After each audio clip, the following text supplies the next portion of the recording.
Good morning. Thank you. Thank you very much, everyone, for coming, and I'd like to thank Terrapin for inviting me to speak. Today, I've got 20 minutes to describe our vision for what sustainability means, and also then to explain an unexpected and extraordinary scientific discovery, and then show how it links sustainability to mobility.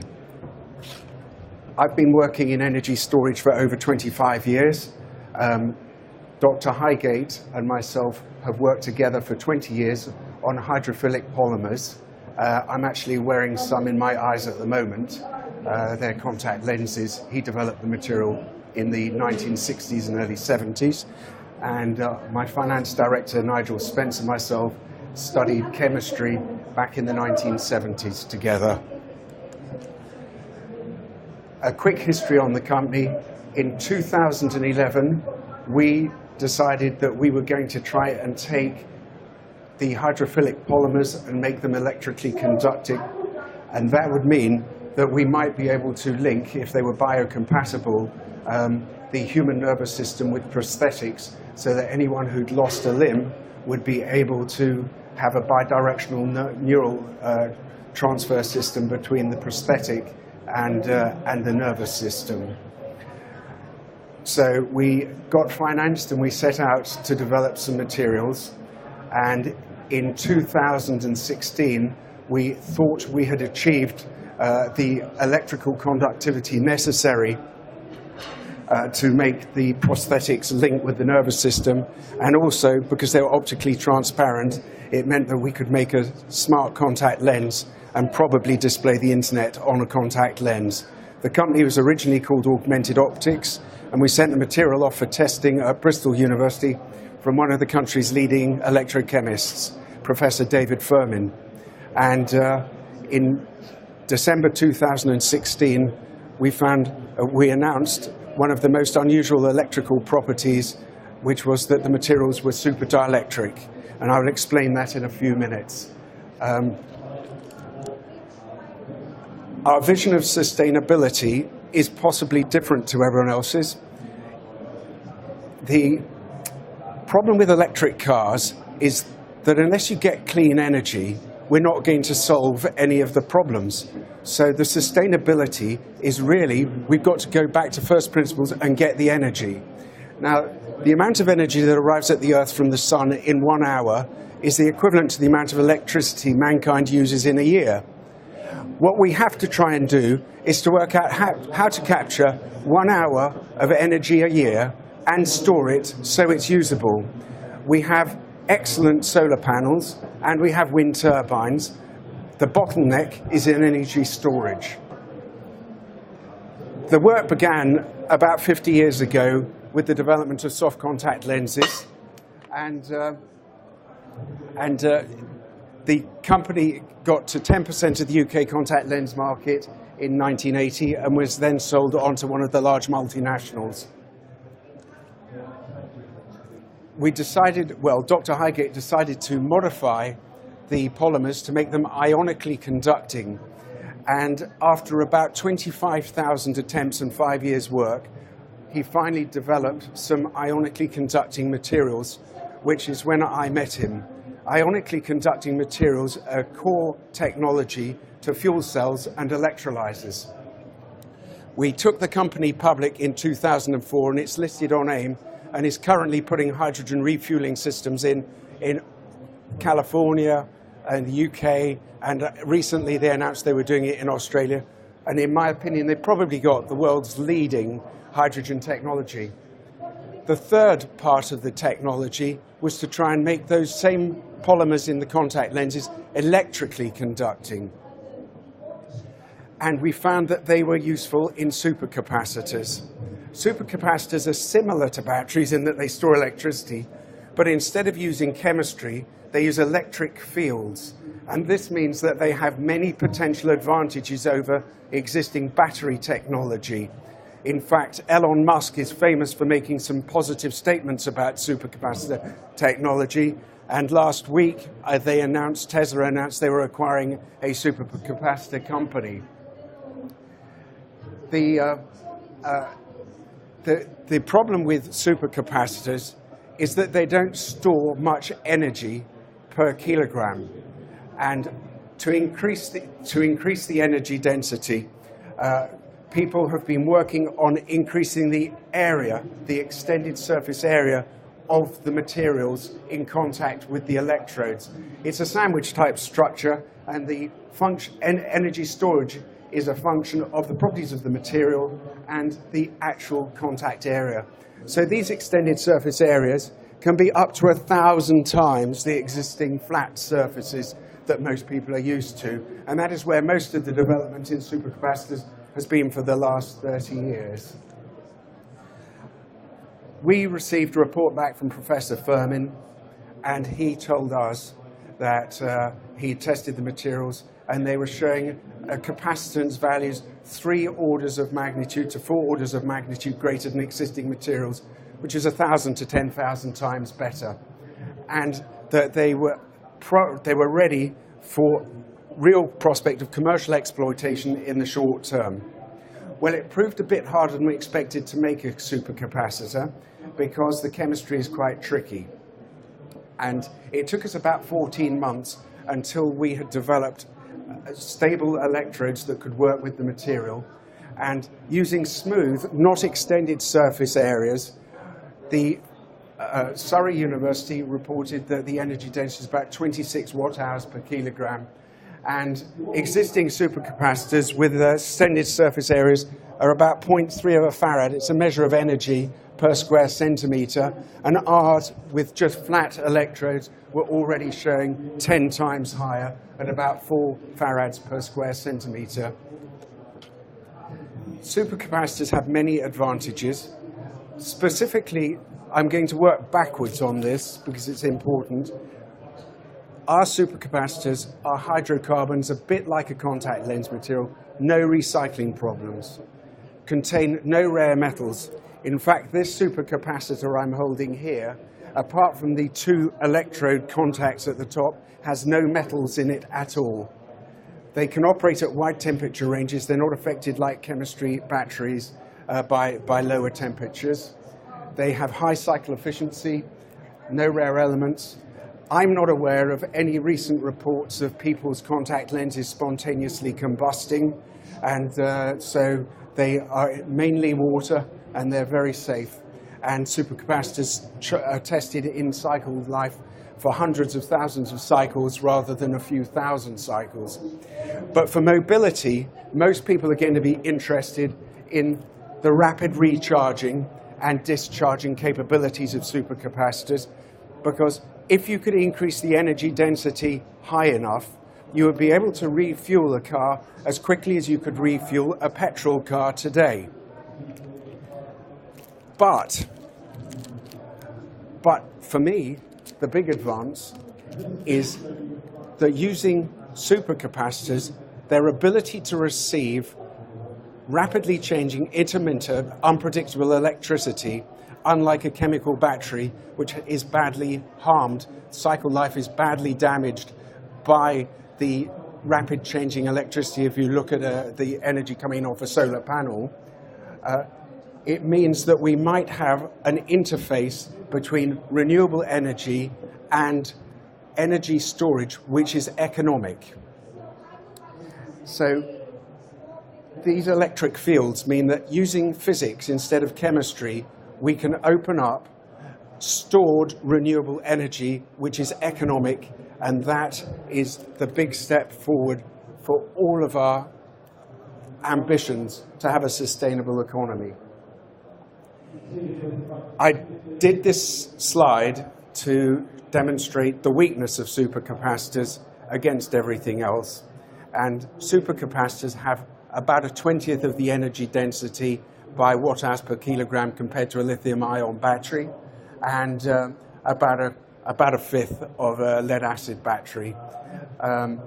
Petrol is the fuel, but you also have to add the weight of the transmission and the engine to get the real energy density. So that is why a 200 or 300 mile electric car can compete with a petrol car, is because petrol is slightly tricky number there.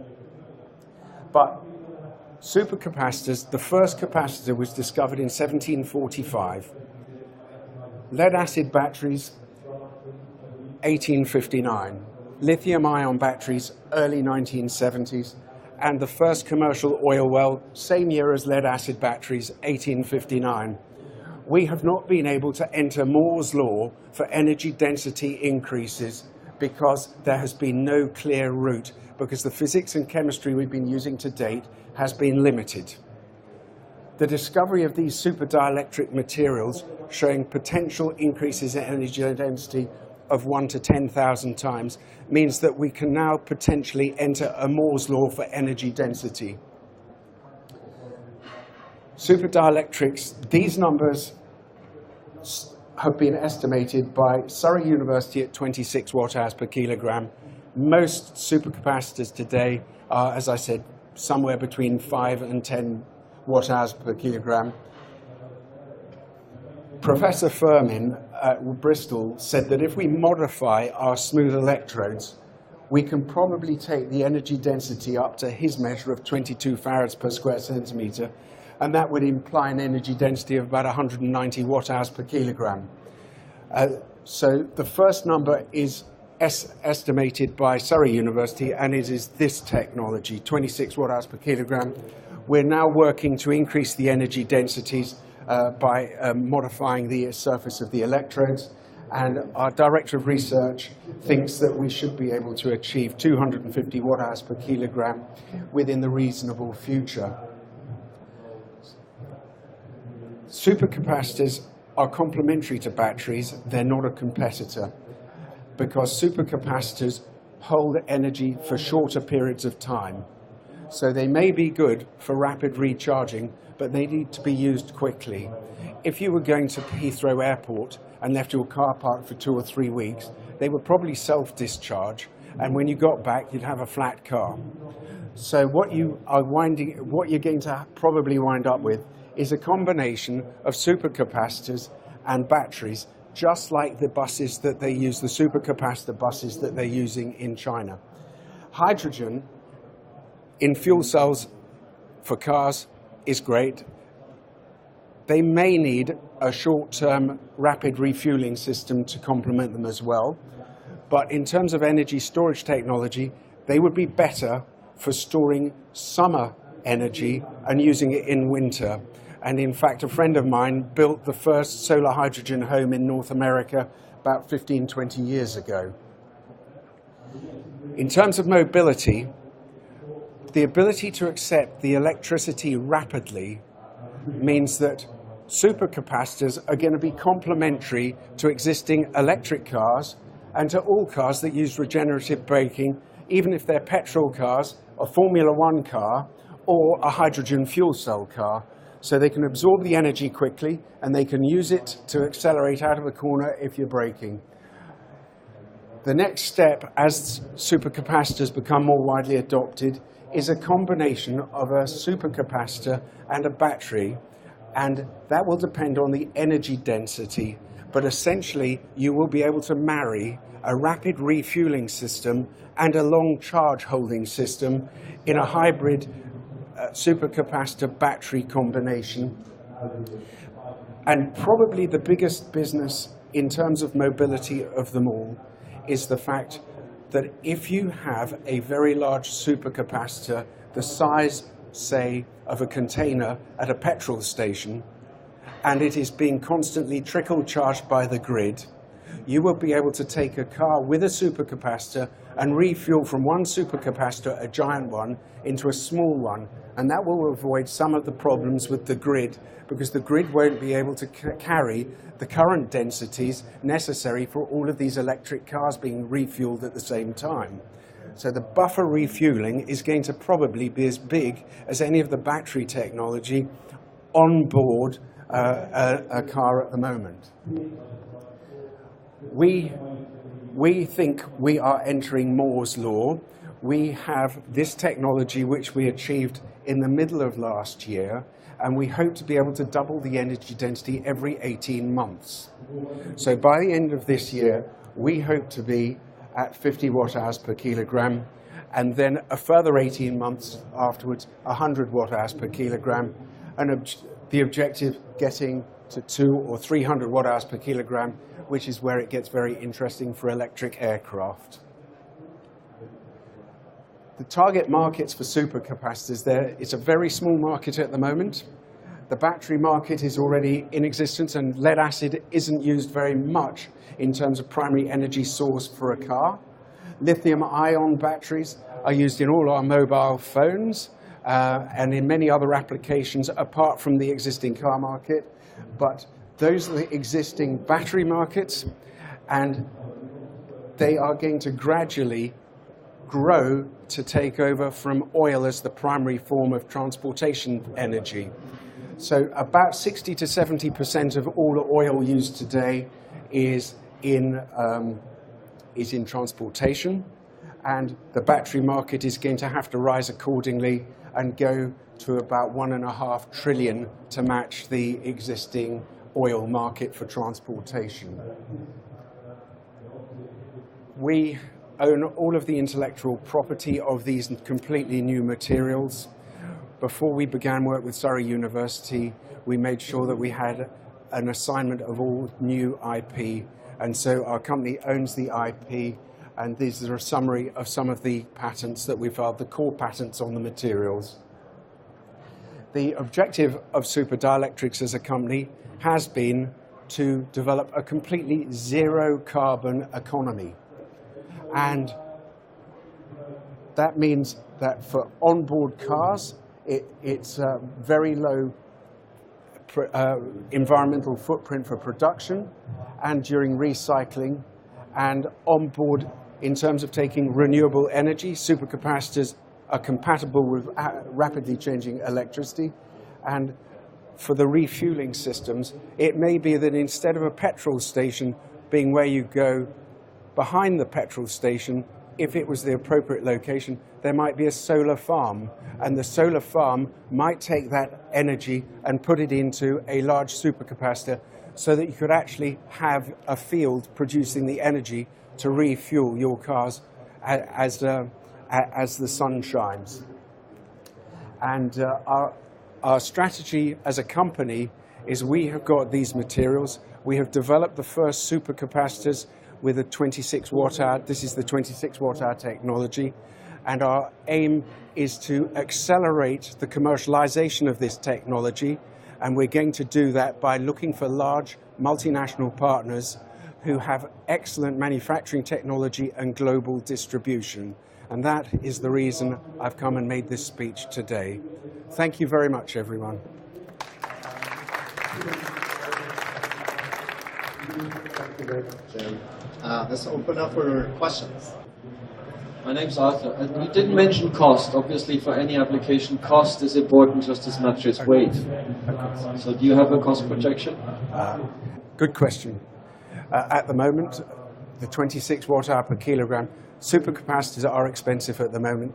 They're between $5,000 and $10,000 a kilowatt-hour in energy storage. Our raw materials are water, hydrocarbons, and carbon. And we have done an estimate for the 26 watt-hour per kilogram, and it's under $1,000 for the raw materials.